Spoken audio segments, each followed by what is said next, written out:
বাজারের সেই ব্রিজ যেটা অলরেডি ভেঙে পড়ে আছে আজকে প্রায় 2 দিন হওয়ার পথে।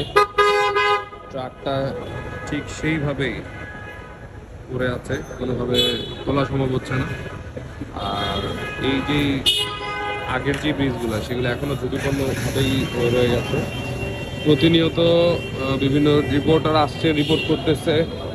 এই যে রিপোর্টাররা রিপোর্ট করছেন এখানে যে কিভাবে দুর্ঘটনাটা হলো, তো যদি ভালো করে দেখাই, এই যে এখান থেকে দুমড়ে মুচড়ে নিচে পড়ে গেছে। আর ভাগ্যক্রমে অর্ধেক পার হওয়ার পর ড্রাইভারটা জাস্ট উপর দিকে ছিল বিধায় উনি পানিতে ডুবে যায় নাই। আর যদি এটা অপোজিট সাইডে হতো তাহলে হয়তো বা তার বাঁচার সম্ভাবনা থাকতো না। তো আর এই যেগুলো যেগুলো করার আছে এগুলো সেম ভাবেই, এগুলো একদম লোহা দিয়ে করা, যে কোনো সময় দুর্ঘটনা করতে পারে। এখন এটা যাওয়ার পথটা বন্ধ, যেহেতু এটা হয়েছে এর জন্য এটা বন্ধ। আর আসার পথেরটা এখনো ঠিক আগের মতোই করে রাখছে। খুবই ঝুঁকিপূর্ণভাবে একটার পর একটা গাড়ি আসতেছে।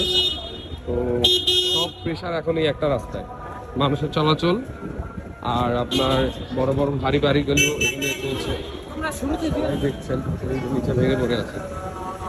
তো সবাই একটু সাবধানে ড্রাইভ করবেন, সেফটি চলাচল করবেন, আর এইসব ভাঙা ব্রিজগুলো অ্যাভয়েড করবেন। এখন উপর দিয়ে ব্রিজ আসছে, একটু কষ্ট করে বিএনএস দিয়ে উঠে নাজিরপুর দিয়ে কষ্ট করে রাউন্ড হয়ে উত্তরা যারা আছেন তারা এদিক দিয়ে আসবেন।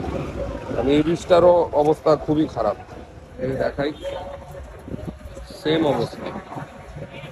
এই বড় বড় বাসগুলো যে যাচ্ছে এগুলা খুবই ঝুঁকিপূর্ণ হিসেবে যাচ্ছে। ওই যে পুরোটা হয়ে যাবে। এই ভিডিওটা এতটুকু। সালাম আলাইকুম।